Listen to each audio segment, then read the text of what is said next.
Power does what it wants. Power does what it wants. Power does what it wants. You hear that, folks? There are two sets of laws. One for the police and one for the ordinary citizen. All right.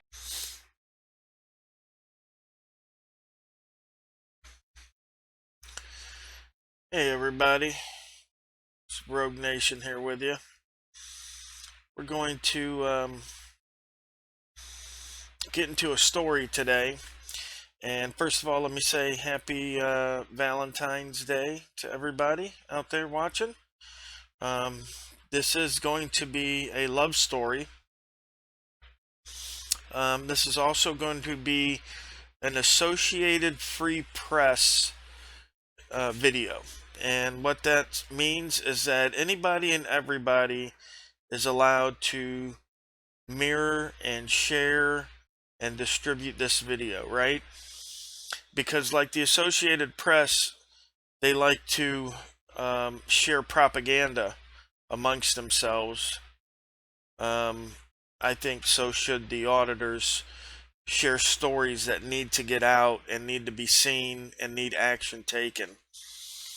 So from now on, whenever I release a video that needs more attention than just what I can give it and my subscribers, then it'll have that AFP in the title that you see in the title of this. And all that means is Associated Free Press. And that means that anybody can use this story on their channel, YouTube, Facebook, whatever, and get this story out, because this is a massive story. This is probably, in my opinion, in 4 years of auditing, this county is probably the most fraudulent good old boy system that I've ever seen. Now, we do have a gentleman on the ground doing a lot of the legwork. His name's Mr. Alan Osborne. You see him right there on the screen. We're going to go over a couple of Mr. Osborne's videos here. He's really put everything together. He's got all the documentation, and we're going to go through and let him explain some of it, and I'm going to talk some more, and then if you have any questions, leave them in the comments. I will be linking Mr. Alan Osborne's channel. It's going to be the first link in the description. All right, and you guys definitely should check him out. He's a small channel, under 1,000 subscribers, and he's just putting it out there because he lives in Walton County, and this is where he lives, and he's just disgusted with the amount of tomfoolery that's going on there, and nothing's being done about it. And this man has contacted the FDLE, he's contacted a lot of people, and nobody's looking into it. And there might be a reason why, and we'll get to that video at the end. But we need everybody's help, everybody's support. We need to redress our government, our Attorney General here in the state of Florida, the FDLE, and maybe even the U.S. Attorney's Office, to get some kind of special investigator into this county. Because by the time this video is over, you're going to see there is so much going on here that it ain't funny. And I won't even scratch a tenth of the surface of what's going on in this county. But Mr. Osborne has covered it all. You can check it out on his channel. And there are some other residents in the county that have contacted me also with information. So let's go ahead and we'll start watching this. Now, this is $500 million of development fraud, and we're going to let Mr. Osborne explain that here.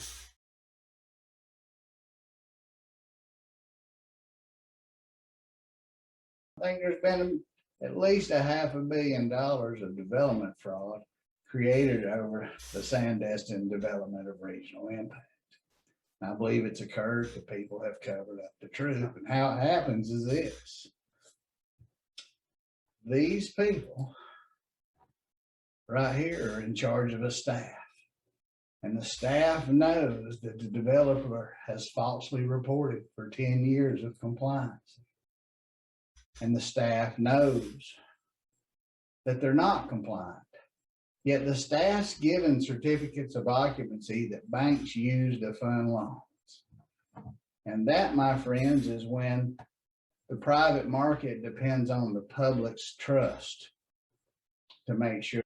All right, so let me go over basically what he's saying there. So what's happening is that in this little area of Florida, he calls Sandestin. It's a little resort type area. It's on the beach, right there in Walton County, and basically the state has certain codes that have to be met when you build. Right? There's got to be drainage. There's got to be, you know, roads, stuff like that for traffic, stuff like that. So for so long now, and he says 10, 12 years, these guys up here have been allowing developers to go in and develop in this area, and they're not making them do it up to code, right? So now you've got this big mess there, right? Where there's all this development and there's, you know, no compliance with any of the codes for like traffic. So it's a horrendous nightmare driving there. There's no retention ponds, or you know, they're not up to code.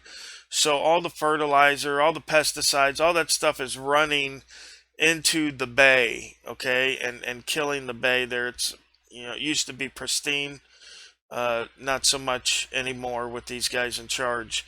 So let's go ahead and then what he's saying is so basically these guys are given certificates of occupancy to these developers, and then these developers are taking those and they're going to banks and they're getting loans approved for $500 million to build a high rise. Okay, so and the occupancy certificates that they're getting even though they're not supposed to be getting them, because the builders aren't up to compliance. Okay, and again, this has been happening for a long time, and he has all the documents, and I could even put those in a zip drive and then have a link on my community tab for you guys in the next couple of days, so you guys, anybody interested in looking at the documentation, can look at it. That nothing's going wrong, but Sandestin DRI has been out of compliance with drainage and traffic, and the county's known it for about 11 years. And they didn't cause it, the guys behind me. Hear me, Mikey? Or Mike, excuse me, I don't want you to compare with the other guy, you're half his size, but talking to you right there in the groin. That's right. You guys are letting it go on. So it doesn't matter what, haven't heard that, let's move forward. It'd be insane to keep doing the same thing. Well, you are. You're doing it with Clay Atkinson, and you're doing it with the Sandestin Development of Regional Impact. You're continuing to approve stuff that has no infrastructure and is in non-compliance. And you guys, and this guy, who we just listened to tonight with a potato chip bowl on his head, and his cousin, and his friend at the state attorney's office that won't look into it. In fact, they wanted to sue me with this. This is the sheriff on the screen right now. This is the sheriff of Walton County.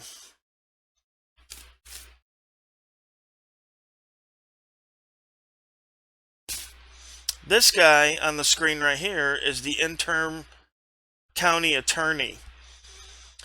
This is Clay Adkins. This is Mike Adkins.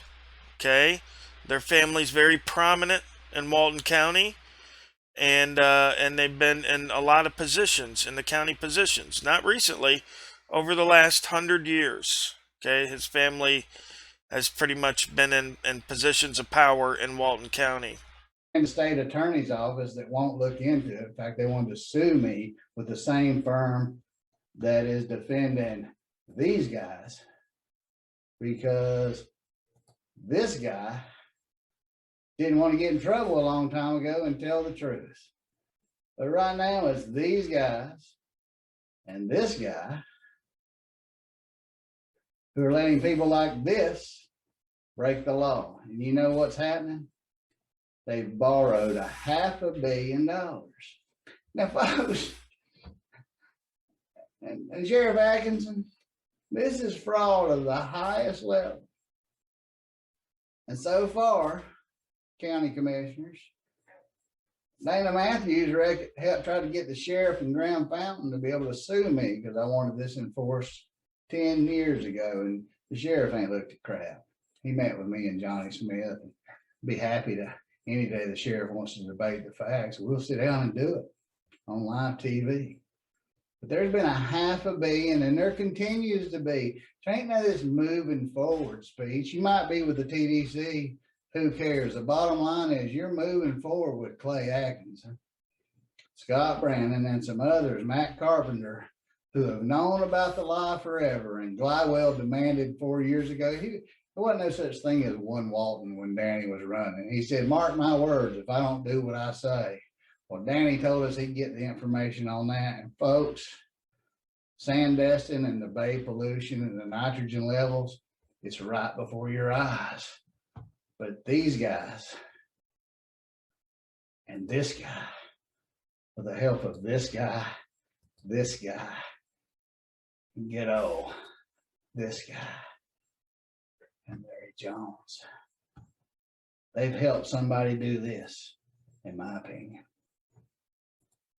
I'm Alan Osborne, and if these kind of things bother you, and you think something should happen, maybe we should ask the governor, why is this guy not doing something about it? And why is he not openly asked this guy's staff to request an investigation? And if they know that the annual report is false, why are we spending that kind of money to do this? I'm Alan Osborne. That's the first one we're going to watch, guys. And like I said, there's a lot to unpack here in this continuing and controversial story. Alan's been on the front line for years. He's sued. He's won. He's been battling for a long time, and he needs some help. And that's where we come in, right? We can get it out to the people. We can get it out to the masses. And the reason this is a love story is because these guys love to pilfer the public funds, right? They just love to pilfer it. Now, part of the story that I'm going to include here that isn't going to be in the videos is the interim attorney, right? Let's go back and see him. Clay Atkins, right? So this is how rampant the fraud is, right? This guy here, he owns 2 pieces of property, right? Now, Walton County hasn't built a new road in 30 years, right? So the first new road in 30 years that Walton County builds goes right by this guy's 2 pieces of property, right? Doubling his property's value, okay? What do you think the name of the road is called? Adkins Road.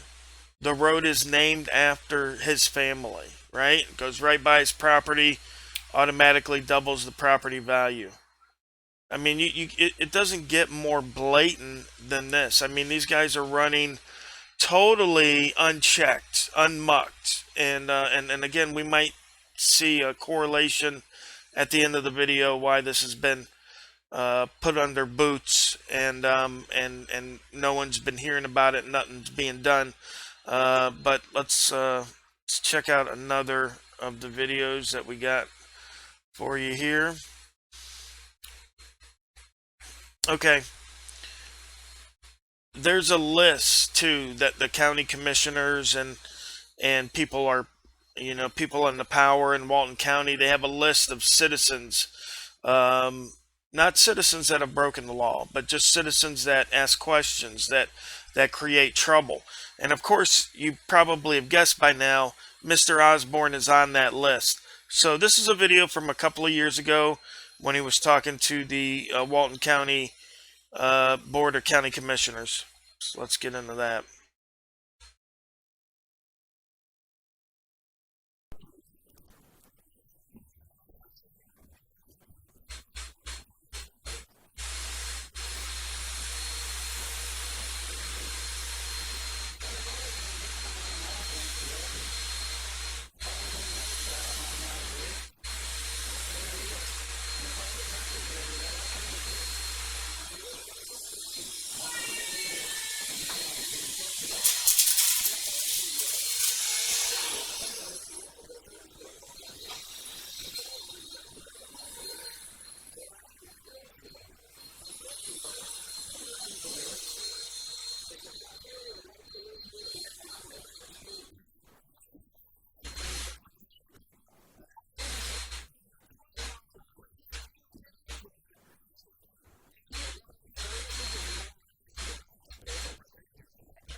All right, guys. So we can see what's happening there. I'm going to have to pump up the volume on it so you guys can hear it better because it was kind of low.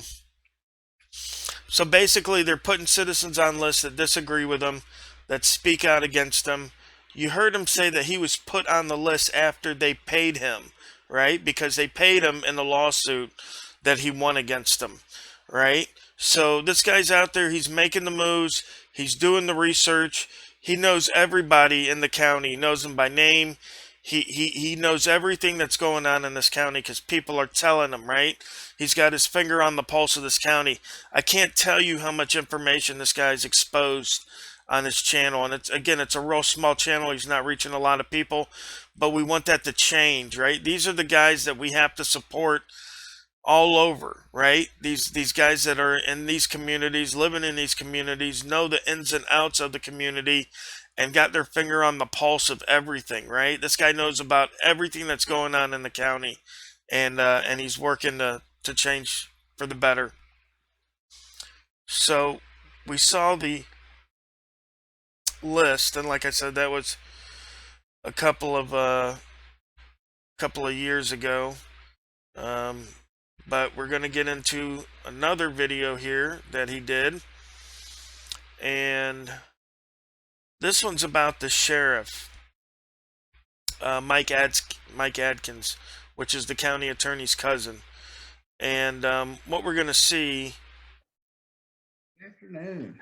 Welcome to the Alan Osborne Show. Hey, if you guys watch the sheriff's live report, you know, I try to put it in the background, let it play, but I'm going to give you the YouTube link to it. But there's some pretty interesting stuff, and the things I'm going to address, if you want to go to the YouTube link, it'll be posted with this.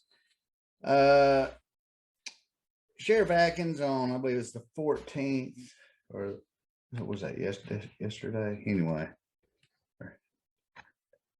he did his live address to answer questions. So asking about the hiring of major, if you haven't seen the episode, you got to.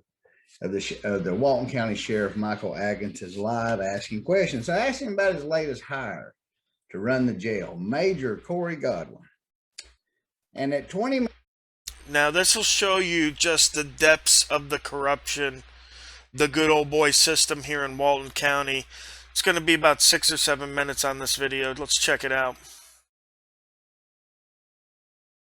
Minutes and 39 seconds approximately into his live show to 21:04, he'll tell you when that job came open, he looked throughout the state for the best in the state. It just happened that the best person in the state was a local. He was damn privileged to have him, basically. He goes on later at 34 minutes and 24 seconds into the show through 35 minutes and 4 seconds into his show, the talk of Godwin's experience. And somewhere in the show, he admits that Godwin doesn't even have current standards. So I want to go talk about some things. And Mikey also told, hey, Mike, you said that you lack the expertise to investigate some things. And you also told some things that weren't true because I wasn't there to answer when you just stated things as fact and that they weren't fact. And that ain't what I think happened at all. And I'll kind of prove it to you. That'll be a different show, but we're talking about the Walton County Jail being run by Major Corey Godwin. Now, just who is Major Corey Godwin? Major. I have a hard time calling you Major, Corey, because most people who wear the rank of Major, one, are sworn officers or they've earned it somewhere in the military world or some organization, but Corey's a major. Let's talk about Corey's qualification. Mike said he was one of the best in the states, but I've obtained Corey's training records. Corey first started training in 1988, and his last law enforcement training in corrections, the end date on it was November 18th of 1991. That was the last law enforcement training in his records that I've obtained from the Florida Department of Law Enforcement. So if he's got other ones, then they're being maintained by some agency that's not reporting, which you're not supposed to have. It shows no type of higher education. He did become an instructor at some point, but he basically was a jail guard, it looks like, from 88 to 93. And then he taught at a school as a platform instructor in 96 to 2000. And those were full-time positions, Mike. I know you had a hard time, but you didn't advertise a job. So there was no HR, no background check, and he's not a law enforcement officer. And then his employment. Now, when he says that he didn't advertise the job, I've been going up and back and forth in Walton County and trying to get records, and some records I got and some records I didn't. But as in regards to this claim here on the sheriff advertising for the jail, warden, I guess you would say, the top dog of the jail position, I requested a list of candidates that the sheriff had contacted to fill this position, right? And they said that there was no list, right? That there was no list. So the sheriff really didn't reach out to anybody and let them know that this position was open. And to, when you have a position open like that in government, there's supposed to be an application process like Alan was just talking about. There's supposed to be, you apply, you do a background check, they make sure that you're qualified to run the establishment, that sort of thing.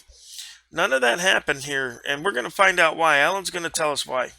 Changed from full-time to auxiliary for the Department of Corrections. Mike, was that where you were talking about he was an associate warden?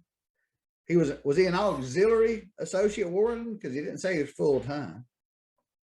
And said he voluntarily separated, not involving misconduct. Well, that's good, because I think he'd have to. Because according to this, the last two courses he registered for, weapons of mass destruction and incident command systems, like being in charge, he didn't complete. That's what it says. His instructor's certificate is inactive. His corrections certificate is inactive. It says he's never had a law enforcement qualification in here. Okay. He had a corrections certificate at one time in 1988. It says it's mandatory retirement or completion date or retention completion date. I guess that's completed again, would have been back in 2000. But Mike, let's just talk about this. Corey's one of your best friends. Just like you said, you didn't have to advertise it, and you didn't. But I'm going to tell you a little bit more about Corey. And Mike, if you had gone through the HR process, because like you said, you didn't have to. But I think, and then you seem to be wondering, when we asked you about Corey's standards, when you said, I don't think he has to be current. Well, guess what, Mike? What's strange is, whether it was at the county or at the sheriff's department, at least over the last 30 years that I remember, that job running the jail has always been a sworn law enforcement job, Mike. Mike, did you not know that it wasn't a sworn law? I mean, you seemed a little bit confused, and you said, yeah, I don't think it has to be. Well, Mike, you knew it didn't have to be. You know why you knew, Mike? Because after you promised Corey the job and found out his credentials were no good, he couldn't compete. He couldn't take that job the way it had been written for the last 30 years, right, Mike? So the Friends and Family program, right, Mike? That kicked in, huh? Yeah, Friends and Family. Mike, didn't you run a small ad in the Defuniak Herald? And you changed the jail director's requirements to a non-sworn, non-enforcement civilian position, non-law enforcement. Why, Mike? Because you needed to hire Corey, right? And you couldn't hire him for the job that everybody else had to do there. Think about that. The guy running the jail is not qualified in corrections. I mean, that means usually you're a politician like you, Mike, because you don't have to have any standards because we elected you. We didn't elect Corey. You just gave him the job. Is that your version of equal opportunity? If the opportunity ain't equal enough for Corey, you'll change the job description there. Boy, you have been spending too much time at the donut, if that's how you understand enforcement. But, had you gone through the HR process and had you had an HR section do a background investigation or qualifications, you'd have found that he wasn't qualified at crap. So now you bring him on board. So we're going to stop the video there. You guys, like I said, you're more than welcome to check out Alan's stuff on his channel. We got one more video to go over. And again, let me just go over this video that we just watched. This gentleman on screen, Mike Atkins, County Sheriff, Walton County Sheriff, needs somebody to run the jail. Okay? So instead of putting out an ad looking for qualified candidates, he tells his best friend, hey, I'll give you the job. Oh, you don't qualify? No problem. I'll just rewrite the job requirements so that you do qualify, right? I mean, like I said, this is just the tip of the iceberg of what's going on here, folks. I mean, it's insane the amount of corruption that's going on here. So we're going to play one more video for you, and we're going to show you why we think maybe that it's being overlooked. Good evening, Saturday the 14th on the Alan Osborne Show. We're going to start this show out a little different. You ever were in school as a kid and you were certain you had the right answer, you know, like I usually am, and you just quickly whipped out your pencil and colored in the circle? You wish like Carlin an apology post, and there was like 5 more. And you made the first time on the Alan Osborne Show as we move on, but Wade made a point. I want to talk about what recently happened at the last meeting at the BCC. Do you remember when about 70% of us knew that tax was a bunch of bullshit? Yeah, we voted that thing down. Well, that thing was sold to us by, remember old Reynolds Henderson? Yeah, Reynolds. Remember you ran your mouth about how important it is? We need these better roads and infrastructure. Well, this week at the commission, Clay Atkinson and Danny Gladwell had a discussion that if we had gave them that 30 to 40 million a year, they couldn't have spent it on roads, and we'd have passed the tax. What kind of shit is this that our idiot commissioners and that corrupt ass attorney, who's not really our interim attorney for the last 2 years, they put a referendum on the bill. They did it. And then tried to sell it to us that they were going to fix our roads, and then admit after it failed, they couldn't have fixed the roads with it. Nobody else got a problem with that? The government just trying to trick you? What were they going to spend it on? They couldn't even fix our roads yet. They'll still approve some more crap, and they proved that this week.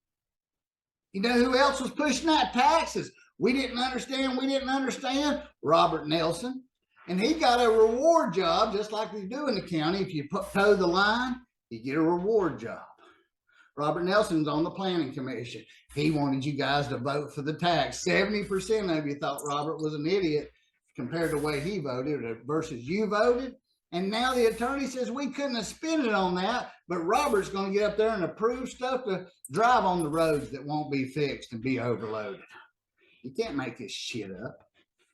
You know, it makes no sense. O'Connell and Reynolds Henry, they stepped out there like they knew something. We're engineers and we're important people. Look at us. How dare you say that? Yeah, we dared it, and we were right. We wouldn't even have got we'd have given them 40 more million a year in tax and got what we were promised. We wouldn't have got it. Yeah. So I'm gonna move on to my next issue. It came up online, and I've known this a while. Now let me go over real quick. This is another part I totally forgot was in there, but just a few months back, Walton County commissioners were trying to pass a tax, right? And they were saying, you know, we need to pass this tax to fix the roads. Okay, now mind you, they need to fix the roads because they're not charging the developers, okay, that are building, right? They're not doing any of the stuff that they should be. So that's why they need more money to fix the roads that they messed up themselves in the first place, right? And Alan and the folks up there in Walton County, they said no, right? 70% said no way, you're not getting any more money, right? Well, the county had said, you know, we need this tax to fix the roads. Well, it comes out in the meeting, like Alan was just saying, that even if they had voted for that tax increase to fix the roads, the money couldn't have been used to fix the roads. So they would have got $30, $40 million more a year, and the roads still wouldn't have been able to get fixed. So, I mean, this is just incredible. The amount of information that has come out about this county. I mean, wild nights. We're talking drugs. We're talking naked staff members being carried down the hall by a county commissioner on one of their, uh, team exercise building vacations or what have you not. Like, just incredible amounts of stuff. And I'm not saying that this guy has done anything wrong, but it came up online today that a man named Mark Glass is the commissioner over the whole FDLE. So some background, I've been trying to get the FDLE, and the state attorney says they have, but they just sent them a letter saying that I want an investigation. Look, folks, the only person truthfully, and I disagree with him most of the time, but Bo Wills said I didn't have the info. And good on Bo. One of the only dudes to ever show up to a challenge I threw down online. Bo showed up. He brought what he had. And truthfully, he was very gracious there, and he listened. And he knew when he left that nobody could refute what I had to say about the law, and the county knowing it was breaking the law, and staff knowing it was breaking the law, and how it affected citizens and forced them into lawsuits to stand their ground because public officials sworn to the Constitution weren't enforcing the law. And Bo showed up and knew, and he let it go. And I let it go with him because he had the guts to show up and debate it. Brought what he had. Pretty gracious about it. At least he showed up. Some of you lame-os out there. Anyway, I don't want to get put in some kind of jail. But Mark Glass is the commissioner over the FDLE. I've sent a massive package of information, and the response I got, remember the $500 million fraud? Nobody's ever refuted my information. And, the argument I got in with Wade was, he said Mark's from a good family, but let's go over Mark Glass's relationship with Walton County. Either himself or his father ran for sheriff against Quinn McMillan. McMillan is a name that half the deputies and investigators here grew up in. When I moved here, they said Quinn, who ran the grass trade. And here's something other. Mike Barker told me he knew people way up in the FDLE. Did he tell me no? Who? No, he didn't. He didn't tell me who. But he used to talk to me till he realized, because he was sure I was a nut, and he just stand up there. Remember that video where he said he wanted some answers, just like Liewell, and neither one of them got them, and they never brought it up again because the attorneys went, hey, you can't win against Allen. He's got those damn facts. Everybody shut up like he's not there. But anyway, they can't refute this stuff, Wade. So I understand that Mark Glass may have come from a family with a great reputation. So did Vlad the Impaler. They later called him Dracula, right? Anyway, and I'm not saying that about Mark, but I'm saying this. Mark has ties to the head of Sandestin Security. Wade even admitted it. He has ties to the sheriff's department, and he grew up around here. And Mark's a retired trooper, I understand, and is a pilot. Hey, Mark, I'm a pilot too. But you were a trooper, Mark. That doesn't make you an investigator, and I've served up an investigation for you. And if you're a good dude, and I'm sure you are, here's what I would say to you. It's what I was taught as an officer in the military, that if you put yourself in the situation or find yourself in the situation where there's an appearance of an impropriety, make sure you establish that there's not one and put everything out on the table, and don't put yourself in that position. So here's what I would say to you, Mark Glass. The FDLE said that fraud in the development and fraud by county employees does not constitute a crime. That's the feedback I got from the state attorney's office, that the FDLE had made a determination. Folsom sent me that and had a conversation. They could see no crime that could be alleged over my paperwork. Well, everybody else has seen it, Mark. And since you have ties to Walton County, and you probably know every commissioner we just had and have now, except for maybe John's, and may have grown up with them. Just from that fact alone, it doesn't mean you've done anything wrong. But if I was a commissioner of the FDLE and somebody had accused somebody I know of $500 million, and I knew a lot of people that would be involved in it, and it was where I was from, and it's where my family lived, I'd step away from it. And I'd ask for an independent investigator. And Mark, that would be just fine. And that's what we need here, guys. I'm going to end the video there on that note. I'm going to end his video there on that note and say what we need here in Walton County is a special investigator. So, being that it's Valentine, I would like everybody to show some love to the Attorney General, you know, to the U.S. Attorney's Office, to, you know, even the FBI, you know, just whoever, you know, you folks feel, you know, that you have the most love to redress, because this is a continuing and ongoing injustice to the good people in Walton County, Florida. It's just a mess. I mean, and again, these guys are so flagrant about it. Now remember, Walton County is the county that tried prosecuting me for putting that sticker that's like this big on a sign. Okay, they spent thousands of dollars of taxpayers' money to prosecute me for $50 worth of damage, perhaps. So there's no limit to what they'll do in order to, you know, silence people.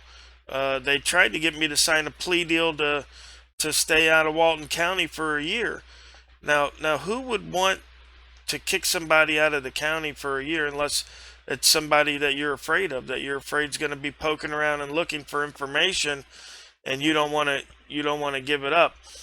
Now, last time I went to Walton County, I asked for any emails or any, you know, documentation of Alan here, you know, emailing the county commissioners about the Sandestin fraud, and some other issues. And I've never gotten a response for them. These guys, they just hole up and they don't give you nothing. So, yeah, again, guys, definitely check out Alan's channel, and definitely show some love to government and let them know that this kind of stuff won't be tolerated. It's so out of control that I mean, it's hard for people to even imagine. I got a call from a lady that lives up there. Her and her husband's from England. They just moved here 4 years ago. They started a business. And it just so happens that one of the county commissioners has a business like hers down the road from hers. And as her business grew, his business declined there. Over 4 years, they've had 250 visits from code enforcement. Okay? In 4 years, they've had 250 visits from code enforcement. Why? Because her business was challenging the county commissioner's business and she was winning, right? People liked her product more. Okay? So, like I said, guys, in 4 years, this is hands down the worst county I've ever seen as far as corruption and fraud and just good old boy, do what we want type deal. So, alright guys, I'm going to leave you on that note. Happy Valentine's Day to you guys. We'll be getting out this week. We got some stuff planned. There's some guys coming down from out of state. We're going to ride around and do some work this week. So you'll be seeing a lot of new stuff. Definitely be seeing some VA stuff coming up. So be on the lookout for that. It's gonna be an exciting one. You know, they're gonna definitely buck on that. So we'll see what we got going on. All right. Thank you guys, and again, happy Valentine's Day to you.